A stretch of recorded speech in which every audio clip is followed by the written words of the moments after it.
My cat didn't just escape, he was replaced. Barnaby had been a part of my life for 7 years, a ginger tabby with a notched ear and a habit of greeting me at the door with a chirp that sounded more like a startled bird than a cat. He was a creature of absolute routine. At 7 a.m., he would headbutt my alarm clock until I woke up. By 7:15, he was chirping for his kibble.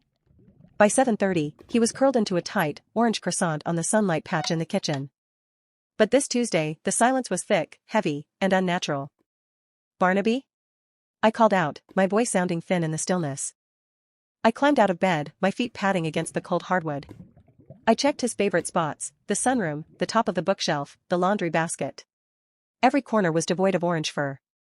My heart began that slow, rhythmic thud against my ribs, the kind that happens when you realize something is fundamentally off before your brain has even registered the facts. I walked into the kitchen, and that was when I saw it. His collar. It was lying right in the center of the linoleum floor, directly under the hanging light fixture.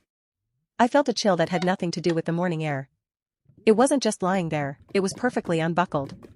Barnaby was a rescue who had lived on the streets for a year before I found him. He knew how to lose a collar, but he never took one off.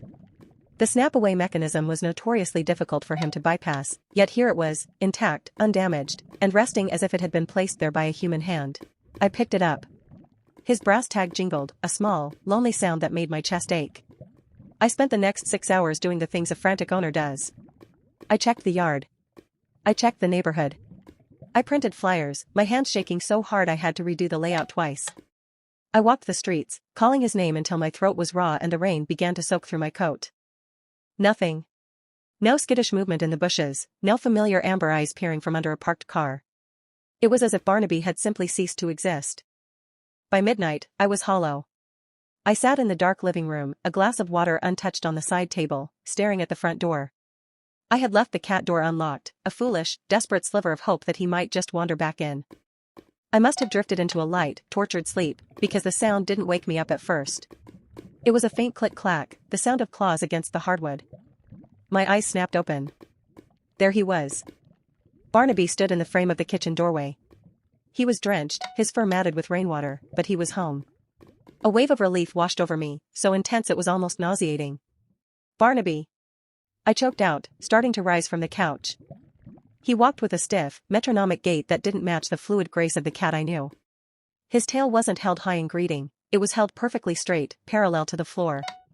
He walked straight to his bowl, his eyes fixed on a point somewhere above my head. "Hey, buddy, you're okay," I whispered, reaching out to stroke his damp back. As soon as my fingers brushed his fur, he didn't just flinch, he jolted, his entire body rigid for a second before he whirled around. The movement was wrong. It was too fast, too efficient. He looked at me, and I felt the air leave the room. His eyes were the right color, that beautiful, piercing amber, but there was no depth to them. They were like looking into two polished marbles. He didn't blink. He just stared, unmoving, his chest barely rising and falling. He didn't meow for his food. He didn't headbutt my legs.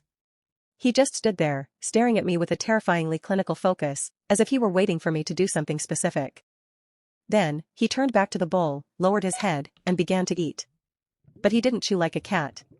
He ate with a rhythmic, steady motion, every bite measured, every movement calculated. I sat there, frozen in the dark, watching my cat. Or, at least, the thing that had come home wearing my cat's skin. The silence returned, but this time it was worse. Because now, the silence was being watched. I couldn't bring myself to move. I stayed glued to the couch, my pulse thudding a frantic rhythm in my ears. The kitchen light, which I had left on for him, cast long, distorted shadows across the linoleum, framing him in a way that made him look like a silhouette cut out of construction paper. Once the bowl was clean, he didn't groom himself. He didn't head to the living room to knead his favorite blanket. He simply turned around and sat in the center of the kitchen floor, perfectly still. And then, he started to watch. He wasn't watching me. He was staring intensely at the closed door of my home office, the room where I kept my work laptop, my journals, and the boxes of old files from my time at the university. His ears were swiveled forward, twitching at frequencies I couldn't hear. It looked like he was listening to someone speaking inside the room, but the office was empty. I'd been the only one home for weeks. I tried to break the tension. "Barnaby?" I whispered, my voice sounding cracked. He didn't turn his head. His ears didn't even flick toward me. I stood up slowly, my legs feeling like lead. I needed to see what was in that room. I needed to prove to myself that this was just a cat acting strange because he'd been through a trauma. I reached for the light switch, but before my finger could graze the plastic, the house groaned, the settling sound of an old building, and Barnaby's head whipped around toward the ceiling. He didn't look at the light. He looked at the HVAC vent. His eyes tracked something moving behind the metal grate, something invisible to me. His pupils dilated until they swallowed the amber completely, turning his eyes into twin pools of black ink. Then, he stood up. I watched, paralyzed, as he opened his mouth. I expected a meow, or even a low, distressed growl. Instead, a sound tore through the quiet, a sound that made my skin crawl and my stomach drop into my shoes. It was a sharp, dry, throat-clearing sound, the exact way I sounded every morning when I first woke up and my throat was parched. It was a perfect, chilling mimicry of my own vocal cords. He cleared his throat again, then paused, as if listening to an echo. "Barnaby, stop that," I gasped, the fear finally overriding my paralysis. I heard the distinct, metallic click of the latch turning. I rushed into the hallway, my heart in my throat, but the house was already silent again. The basement door was standing wide open, a gaping dark throat leading down into the cellar. He was gone. And in the absolute darkness of the basement, I heard it again, that same, perfectly mimicked sound of my own voice, clearing its throat, followed by the faint, rhythmic sound of a keyboard clicking, as if someone, or something, was sitting at my desk, typing in the dark. I didn't sleep. I spent the rest of the night with the lights on, huddled in my armchair with a kitchen knife held so tightly my knuckles turned white. By 8 a.m., the sunlight offered little comfort. The house felt like a skin I had outgrown, itchy, alien, and hostile. Barnaby emerged from the basement at sunrise.